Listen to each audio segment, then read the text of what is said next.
Hello students, this is Professor Lester. Today we're going to be talking about Notes 2-2, Solving Linear Systems by Substitution Method. Please get out your notes packet and something to write with, and here we go. The substitution method functions by substituting a solved variable from one equation into the other equation. There are some steps we need to follow when using the substitution method. The first step says we need to isolate a variable in one of the two equations, or get a variable by itself. Step 2 says we're going to take the expression that is equal to the solved variable and substitute it into the other equation. Note that when you complete this step, you should only have one variable. It can repeat, but it should be the same letter throughout the equation. Step number 3, you're going to solve for the variable. And step number 4 says that once you have found a solution for one variable, substitute that value back into one of the original equations and solve for the other variable. When we get finished with this, we should have a value for both variables that we will put into an ordered pair, which represents the location or the point at which our two equations intersect each other. Example number 1. We have 2y equals x plus 7 and x equals y minus 4. The first step says that we need to look to see if one of the variables is isolated. You see here that you have a 2 with the y, so the y on the first equation is not, and you have a plus 7 with the x. But if you look at the second equation, you see that this x is all by itself, or what we call isolated. Therefore, we are going to take this expression that is equal to x, and we're going to substitute it in for x. So we will take the top equation, which is 2y equals, but instead of putting x plus 7, we're going to put y minus 4 plus 7, so that we have now substituted the expression y minus 4 in for x. That is step 2. And you'll notice at this step we only have the variable y. We do not have any more x's. So now we can solve for y.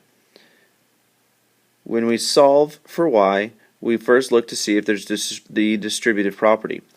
You'll notice there's nothing in front of the parentheses here, so we will just write 2y equals y minus 4 plus 7. Then the next step says that we need to combine like terms.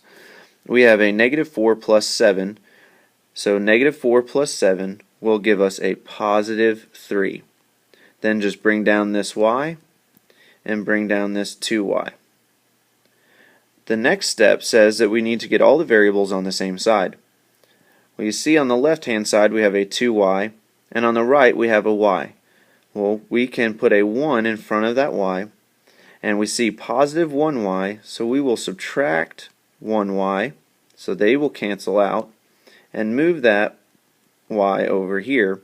So then we get 2 minus 1y equals 1y, and we will bring down this 3. So we get 1y equals 3. Then we could divide by 1, and we would get y equals 3. So now we have completed step 3, which says that we will solve for one of the variables. The last step says that we need to substitute y equals 3 into either this original 2y equals x plus 7 or into x equals y minus 4. It would be easier for us to use the x equals y minus 4 and substitute 3 in for this y, so that we would have x equals 3 minus 4, because we found that y is equal to 3, so we can substitute that 3 in. And then we can solve, and we can say x equals, and 3 minus 4 is a negative 1. So we have found that x equals -1 and y equals 3, but you must always remember to put your answer into a ordered pair, which in this case we found that our ordered pair is a -1, 3, and that represents the point at which our two original equations will intersect each other, giving us the solution to this system. Alright, example number 2. We have a -3x minus 4y equals a -2, and y plus 5 equals 2x. Now if we look at the first equation, we can see that we have a -3x and a minus 4y, so neither the x or the y are isolated. If you look at the second, you see that you have a plus 5 with the y, and you have a 2 with the x. So that one is not isolated. So we need to isolate one of the two equations. The second equation is easier because all we have to do is subtract 5 from the left and move it over here to the right. Those 5's will cancel, leaving us with y equals 2x minus 5. So now we have completed the first step where we have isolated the y, giving us the expression 2x minus 5. We can now plug or substitute in this expression into y for the first equation, which will result in a 3 or -3x, minus 4, but instead of putting the y there, we're going to put in 2x minus 5 because that is the expression that we have equal to y, and put minus 2. Again, you will notice we have just completed step number 2, the substitution of this, and we have an x and an x, but the y's have disappeared. You have to make sure that you do not have two different variables once you've completed step 2. Before moving on to step 3. Step 3 says we will now solve. To solve this, we are going to first distribute, so we will take a -4 times a positive 2, which gives us a -8, and bring down that x, so we get -8x, and we'll take a -4 times a -5, which will give us a positive or plus 20. Remember, a negative times a negative gives us a positive. Then we'll just bring down this minus 3x and bring down this -2. Next, we will need to combine like terms. So you see here on the left we have a -3x minus 8x, so those are like terms, resulting in a -11x, and then bring down the plus 20 and the -2. Now we're going to need to get the x again by itself, so we take the constant on the left hand side, which is the positive 20, and we are going to subtract 20 from both sides. These will cancel, giving us a -11x equals, and a -2 minus 20 is a -22. Then the last step, we're going to have to divide by a -11. Those will cancel, giving us x, and divide this side by -11. Please remember that a negative divided by a negative becomes a positive, and 22 divided by 11 is 2. So now we have solved for one of the variables. We have solved for x. We can now go to step 4, which says we are going to use one of our original equations, so either a -3x minus 4y equals a -2, or y plus 5 equals 2x. The second equation looks like it might be a little bit easier for us to use, so I'm going to go ahead and use that one.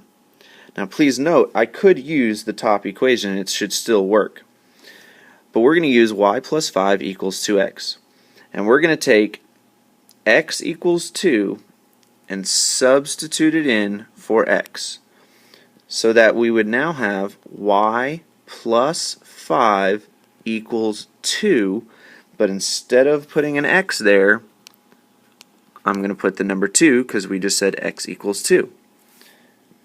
And then we can solve for y.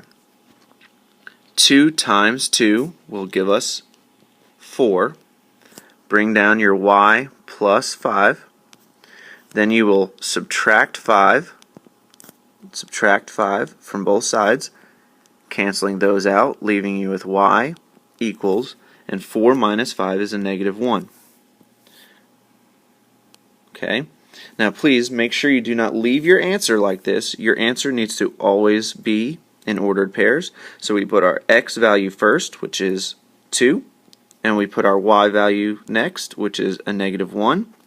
And so here we have our solution, 2, negative 1, which again is the location or the point on the graph where these two equations will intersect. That is the point at which they're going to intersect. Alright, example number 3. We see here in example number 3 we have 9x plus 3y equals 15 and y equals x plus 5. I've done 2 examples for you, so I'm going to give you just a minute. Please pause this and take a moment to work through this and then check your work when you are finished. Alright, so we have found through working through this problem that we have the point 0, 5, which is where the 2 lines are going to intersect. If you had any problems, please look through that, try to see where you might have made your mistake, and if you have any questions, please ask your teacher when you come into class. Alright, please remember to submit your WISC, and if you need to go back and rewatch something in the video or look it over again, please do so. Make sure those notes are complete. And if you have any questions over anything that you can't review, please come in for tutorials. We're here to help you guys, and we will see you tomorrow. Bye.